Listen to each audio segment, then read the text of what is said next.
Welcome to Right on Track, a songwriting podcast. Thanks to Tone for tuning in.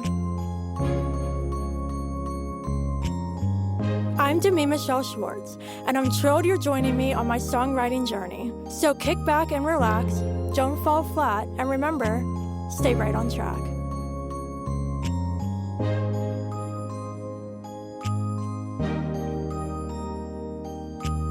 Hey everyone, welcome back to Right on Track. Joining me today is Andy Pritchard. Hey Andy. Hi, how you doing? I'm fantastic. How are you doing? Yeah, I'm good, thanks. I'm good. Awesome. Well, I'm delighted you're joining me today because we're going to be chatting about songwriting and interpretations, which I'm super excited about, and also your new single, The Silence of Your Love. But before we get into all of this, can you please share with the listeners a little about yourself, how you got started in the music industry, and maybe some of your career highlights so far? Well, how I started is actually quite curious because when I was 13, which is many, many years ago, uh, the English National Opera came to my school and they were looking for kids to play street urchins in La Boheme, the opera. And looking fairly street urchinish, I got the part. And so I ended up doing 3 years singing with the English National Opera. And which was seriously cool for a kid. And that was in the West End at the Coliseum. Which my first gigs ever were like 2,500 people, and it's all kind of been downhill since then, really. But you currently find me playing around the UK country scene. My background is in rock music, but I've sung in big bands and soul. I've done a lot of gospel work as well. I wrote a musical. I wrote for a guitar magazine for 3 years. Yeah, so that's me, really. That's awesome. That's so awesome that you had so many opportunities, like writing for the magazine too, and all of that. That's super cool. Yeah, that was fun. Every couple of weeks, every 4 weeks, you'd get a lovely piece of guitar turn up in the post for me to, review or write about. And got to meet some nice people. Interviewed Cat Stevens, and used to write the back page sort of humorous stuff, normally recounting all the terrible things that had happened to me at the basement of the music industry. So there's Yeah, always good stories down there. for sure. Well, let's dive into our chat. So you have a quote to read. So can you read that? I do have a quote to read, and this is a Riff Raff quote, and it is: "There's no right or wrong answer in interpretation. It's all in the person who's interpreting and how you feel about something." So what does this bring up for you? Well, I remember many moons ago someone telling me that when you write a song, what you're looking for is you want the listener to feel they can have part ownership of the song, so that they can interpret it that will relate to their life and their life experience and where they find themselves. So sometimes you have to keep stum about what it really means. You know what I mean? I mean, I so for example, tomorrow night I'm doing a gig, and some songs I'll say, "Oh, this is about this or this is about that," but you try and want to leave the ball in their court to interpret it, so they end up owning that piece of it. Yeah, absolutely. I really, really like this quote because there's no right or wrong interpretation. And it's all because when somebody is experiencing art, and this goes for like paintings too, music, like Yeah, any kind of art form, sure, the artist had an intent with that. But ultimately, like I've always looked at songwriting and releasing music as once I release a song and it's out there in the world, it's not really mine anymore, it's the listeners. And so, though I had an intent with that song, the listeners get the chance to listen to it and decide what it means to them. And just like as a listener of music myself, like when I'm listening to a song, I get my own interpretation of it. And I may ask my best friend, "Hey, like, what do you think about this song?" And she might say, "Oh, it's about this," and, like, it's a different interpretation than what I had. And so I think what's really Yeah, awesome with music is that when you get a room full of, say, like, 50 people and they all hear this same song, they're gonna have a different interpretation of that based on where they're at in their lives at the time, past experiences, and just who they are as people. absolutely. And your that song will be touching them at this specific time in their life. So it's what, it can be what they're going through at the moment, or, scars they carry from previous things. I Many years ago, I was doing in America as well, where people put on concerts in their front room, gig in a room. It's one of the most intense places to play because people are right on top of you. Obviously, you're in Right. a room, there's nowhere to hide. And it was a big house, like, I don't know, 30 odd people in the room. And I was singing, and one of the songs I used to do was about a girl who had been, dropped by her boyfriend, and she just couldn't get past it in her head. And when I started singing it, I could see these two girls at the back talking before whilst I was introducing it.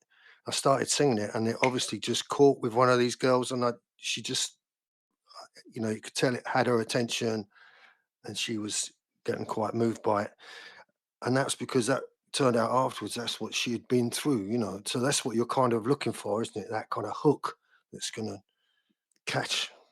Right, absolutely. And also, too, I think that's why it's so important to be authentic in our songwriting because when we're writing about something we've been through, we're writing from a place of authenticity. And so when we're releasing those songs into the world, other people are feeling the emotion. And honestly, like, I believe that all art is rooted in human emotion. And when it comes from that true, genuine place, that's what really allows for many different interpretations because even with like some songs, depending on how they're produced as well, like if you write a song that's kind of sad lyrically, but it has a very fun up-tempo production, which are how some of my songs are.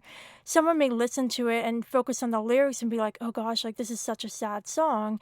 And then other people may interpret it as like, this is a hopeful song, like it's up-tempo and fun. And so I think when you look at songs, because of all the different elements that make up a song, that alone can lead to different interpretations. Absolutely, absolutely. And I think what you say about authenticity is key. I mean, when you're writing about anything, if you're writing for a magazine or whatever you do, you need to write about what what you've been through. That's the font of knowledge that we have, it's our own experience.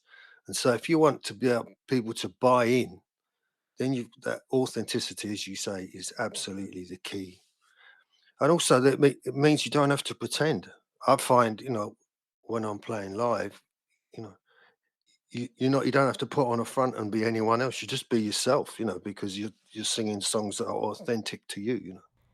Right. No, I love that. And for sure, playing live, absolutely. And also in the studio too. Like I don't play live a whole lot. I definitely do it, but I feel like the same way in the studio because it's still a version of performance.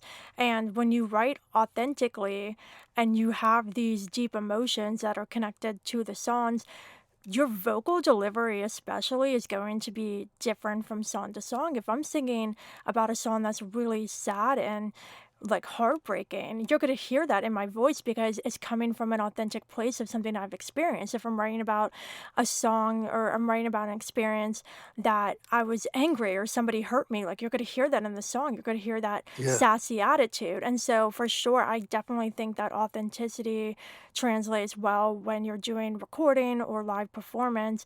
And also, like going back to the interpretations as well, when you deliver a song in a very emotional and authentic way, that just allows listeners to latch on to that emotion, which further deepens the connection. absolutely. I couldn't agree with you more. Also, I think it's really awesome looking at the artist's intent. And this is where, like, I love listening to songwriters talk about the stories behind their songs because listening to it, I may have my own interpretation, but when I listen to a YouTube video or like an interview of them talking about the story behind it and why they wrote it, it's really cool because then you get the behind the scenes inside look into how they interpreted that experience and their own personal interpretation of the song. And though mine may be different, what I find is really awesome is that, especially like when I hear an artist's own interpretation of their music, that doesn't necessarily change my interpretation of it. And so I think, going back to this quote and how there's not a right or wrong interpretation, hearing other people's interpretations are, that's amazing. And it doesn't necessarily change what you think. It just widens your perspective and gives you a glimpse into what others feel about the songs. Yeah, I think other people's interpretation can add depth to yours, if you know what I mean. The song, my song we're going to talk about in a minute, "Silence of Your Love." People have very differing views of what that song's about. When I was in the studio, my producer, he just took it as being a love song, straight and simple. Pat, my bass player, to him it was a soldier coming back from the war, and just wanted to be with the girl he loved. To someone else, it was someone who'd lost someone who just wanted to sit quietly and think of them and feel as though they're with them. But actually, for me, when I wrote the song, it was inspired by the initial inspiration was by from a verse in the Bible, which in a verse Zephaniah 3:17, where it says at one point, "He will quiet you with His love," and it kind of got me to thinking about when my kids were small. And when your children are upset and they come running up to you and they go, "Daddy, daddy, daddy," and then it all pours out of them who's upset them or whatever. And eventually they go quiet in your arms and they just want to be held and reassured. And it got me to thinking that, as we get older, we still inwardly yearn for that feeling of that we once knew of, being reassured. And so that's where the song came from for me. So for me, the song was a broken man talking to God. Yeah. No, that's amazing. I loved hearing that and just everyone else's interpretations of this song because I read the lyrics of the song before I listened to it. I always like to do that. So I read the lyrics, and when I was reading the lyrics, I kind of got the sense of whoever this person is. Like, it can be like a friend, a loved one, whoever, but I kind of took it as like, you're going through so much in your life that you just need to sit in the silence. Like, sometimes there's beauty in the silence and just like sitting there in the silence with, not really focusing on everything going on in your life at the time. You might have gone through something traumatic or painful or overwhelming, and you just want to sit in that silence. And I think like the big takeaway I had is that silence, even though it's, pure silence, if you're sharing that with somebody that loves you and cares about you, whoever that is for you, then it makes that moment meaningful and impactful. Because sometimes all you need is just to be in that moment with somebody without speaking, without, sharing words or anything, just being in that moment of silence is calming at times. So that's kind of what I took from it as well. Oh, that's great. I really love that. And I think, yeah, the thing of the guy singing the song is just overwhelmed by life and everything, and he just wants to sit there in the silence with the one he loves. Would you like me to read the lyrics out? Would that be any good? Yeah, absolutely. Silence of your love. I don't want to talk about the darkness. I don't want to sing about the light. I don't want to reach out for the victory and hold on through the night. I don't want to ask the timeless questions demanding answers from above, because tonight I just want to sit here in the silence of your love. I want to leave behind the anger, all that bellows from within. Give no brain room to the shadows of places no man should have been. Leave behind the restless searching, guns now silent, send the dove. 'Cause tonight I just want to sit here in the silence of your love. Nothing left to surrender, no plunder taken, shed no more blood. But tonight I just want to sit here. Yeah, tonight I just want to sit here in the silence of your love. I don't want to think about tomorrow and all the problems it will bring. I don't want to replay life's great failures, the bones to which the shadows cling. I don't want to listen to the voices. Let this moment be enough. 'Cause tonight I just wanna sit here in the silence of your love. So good. I have chills. Oh my goodness. Wow. Wow, wow. And I love how just like hearing you read that aloud, it's really solidifying the fact that this is super poetic. Like, it's so poetic. It's so good.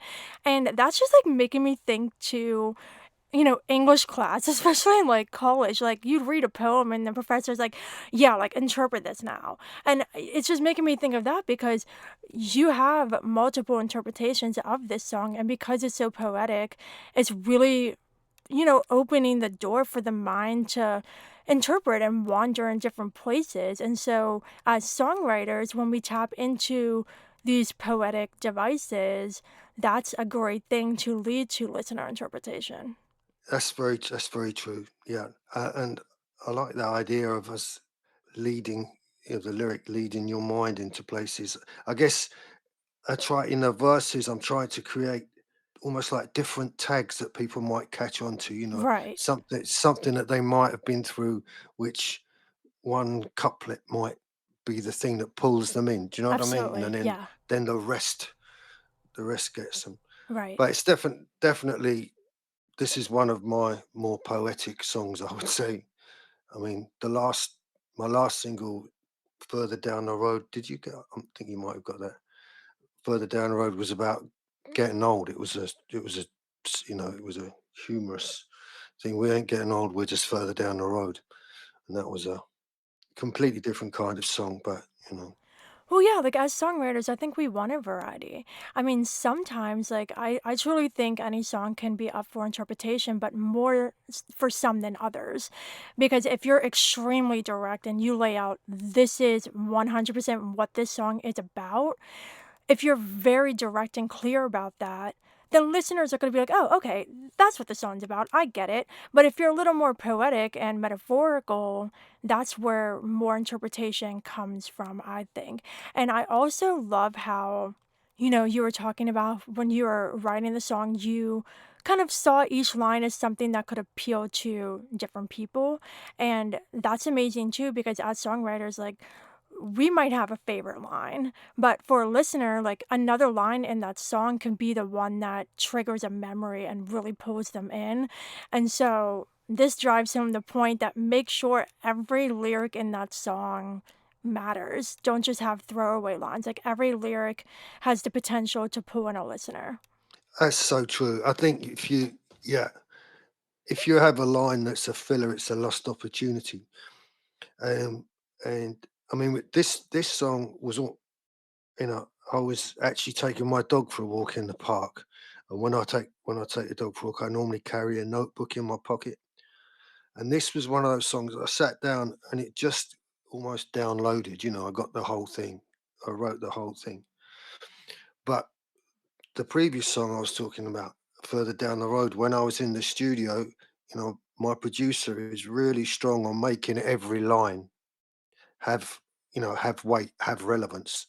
So he would just say, yeah, that third line in verse three is rubbish. I go, okay, let's go. So I'd sit in the corner and scribble a bit more, and he'd say, "Oh, what about this? What about this?" So it's very helpful for me, that relationship, with a producer who pushes back and feels, we both feel comfortable enough with each other that he can do that.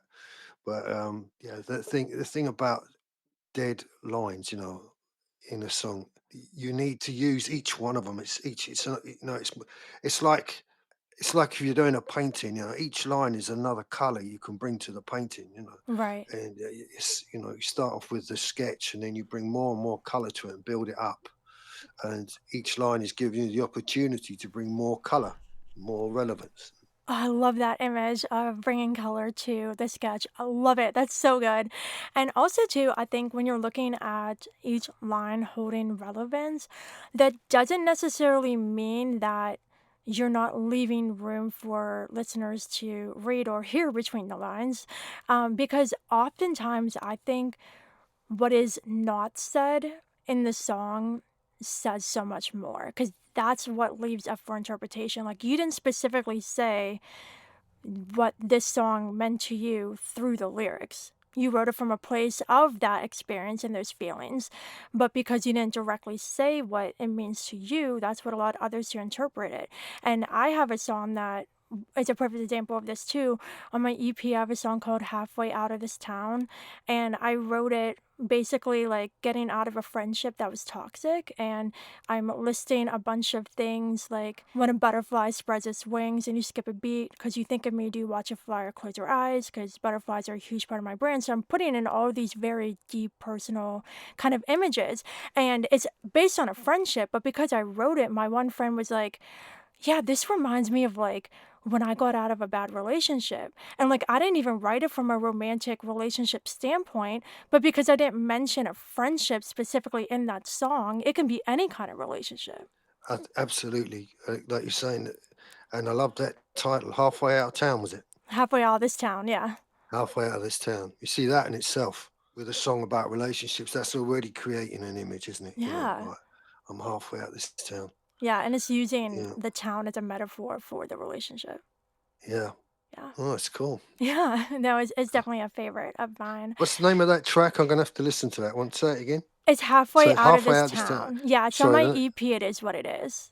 out of this town Yeah, it's is what it is. yeah, and that one too, like going back to what we were talking about earlier with the live performance and recording, that song especially, like I just listening back, I can hear the emotion in my vocal and even like the piano because I recorded piano for this too. And I remember like telling my producer, I'm going to keep playing this until I get the emotional resonance that I want. And so even with the instrumental, you can really pour the emotion out in the instruments that are being used, like piano, guitar, whatever, to really capture that experience and that emotion. Oh yeah, that's really true. I mean, years ago, we went to a jazz night. I'm not a big jazzer, but it was we went to a jazz night at a local theatre. They had a guy playing clarinet who was like leading the band, and he just said this next tune's called "Song for Paul." He didn't say any more, and it was the most haunting piece of music. And on my table, there was three people in tears on my table just listening to this music. And I went up to his wife at half time, who she was selling his CDs and things. And I said, "Have you got one of his CDs with that song for Paul on it?" And she said, "Oh, I'm afraid we haven't got that one recorded." I said, "Can you tell me what that was about? Because it was so moving." And she said that was a piece of music he composed for his best friend's funeral. Aw, And he didn't say any of that. All he said was, "It's a song for Paul." And but the music was so haunting that everyone got it.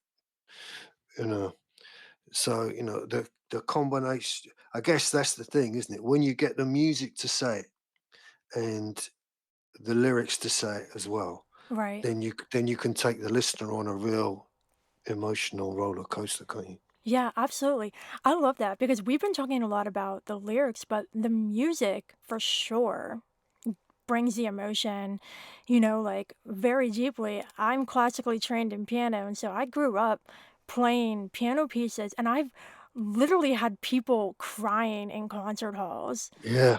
because I'm Wow. playing piano. I'm not saying a single word. All I'm doing is playing keys, like, but the music itself has the power to evoke emotion. And so I think as songwriters, when we're crafting these songs, yes, the lyrics and the story are really important and opening the door for interpretation lyrically, but also the music itself has the power to bring the emotions. Like, is it a major or minor key?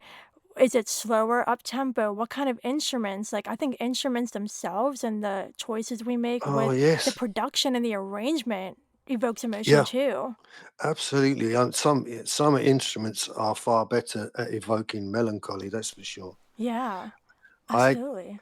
One of the other things I do is I write the program notes for West End shows, and so I had to interview the guy who was the musical director and sound designer for a show called Patriots, which I think had transferred from Broadway, or it might be coming from here to you or going one way or the other. Anyway, I when I was talking to this guy, I said, "So explain to me what sound designer means, as opposed to in a musical where you're writing the songs and doing that sort of thing." And he said, "Well, one of the things I do is I read the script, and if there's an emotion that I can show from the music without them having to use words, then that's what I do." Right. And I thought, that's incredible. So you actually, he would read the script and say, right, this guy's, you know, broken by this, or this couple are euphoric, they've just got married or whatever. And that's what the music does. That takes you there, Mhm. takes you to that place.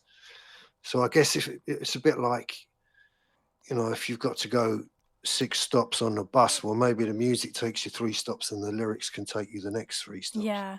No, that's amazing, and I think this is huge for people who write to picture, like TV and film. Yeah. When you're writing scores, like, it's all about the emotional resonance and Mm. interpreting what's happening on the screen and sharing that emotion through the music. Well, oh my goodness. I loved our conversation. This has been amazing. Before we go, just first, what are some final thoughts you would like to share about the silence of your love? And then to wrap up, what are some final thoughts you have on songwriting and interpretation in general? Final thoughts on Silence of Your Love. I'm really looking forward to hearing the stories of how people relate to it because, like, as we've talked about, the way I've written it is gives it sort of the elbow room for people to find their own way into it. And I really look forward to hearing those stories. I really hope it can touch some hearts and maybe do some good. Um, and in general, what we've talked about, interpretation, and I think it's a precious, precious thing. We have to be very careful. When I say we, I mean me. have to be very careful not to deny the listener of that. I've, for example, as I say, I'm playing tomorrow night, and there's a song I've started doing recently, which is actually about it's a dementia love song, which is one of my friends said is probably the most niche musical bracket you can get. But it's one of my a guy who I was at school with uh, during COVID got um, early onset dementia, which early onset dementia is very quick. The downward spiral is very fast, and it got me to thinking that if you find out when you're told you've got dementia, what what would you do? And in the song, the character has found out he's got dementia, and he's saying, "Look, I want my last thought to be of my first love. The woman I'm with who's my first love." So he's almost sort of pleading, uh, let my last thought be the first summer we were together. And as the song goes on, he gradually loses his memory. So it's a fairly tough listen for some people who've got family going through that. When I first did it, I spent so long setting up the story that I was denying people access to it, if you see what I mean. So, so I have to say, look, this is a dementia love song. And now I just stop there and say, look, this is a dementia love song. And they normally all laugh at that point. And then they listen to it and they get it. But too much information denies the chance for people to interpret it. So, Right. yeah, No, that's amazing. I think that's a great point to end on that. As artists and songwriters, we love to share the stories behind our songs. I do it all the time. You just did. So I think it's amazing being able to do that, but at the same time, it's really important to respect what the listeners take away from it. And yeah, the artist's interpretation and the listener's interpretation, they're different, but one isn't superior to the other. They're all valid. And so remembering that as songwriters to embrace interpretation from all sides. yeah. I So, think that's great. I think that's yeah, great. And it's all part of the same whole, isn't it? It's like yeah, the listener's appreciation on what we're trying to say overlaps. It's Right. It definitely does. Absolutely. Well, it was lovely having you. Can you please share with everybody where they can find you online and check out your music? Well, as I say, I record under the name of Pilch, which was my nickname, which has followed me through life. So that's Pilch. So you can find me on Spotify, Apple Music, all those things. Silence of My Love is my latest single. It's out there. Um, I've got, Pilch. If you go under Pilch on YouTube, you'll find videos as well. So all the normal platforms, Pilch, Pilch, and there you go. It's been lovely talking to you, Demi. Yeah, absolutely. It was lovely having you. Thank you for joining me. Listeners, I hope you enjoyed this conversation with Andy. And of course, until next time, Stay stay right right on on track. track.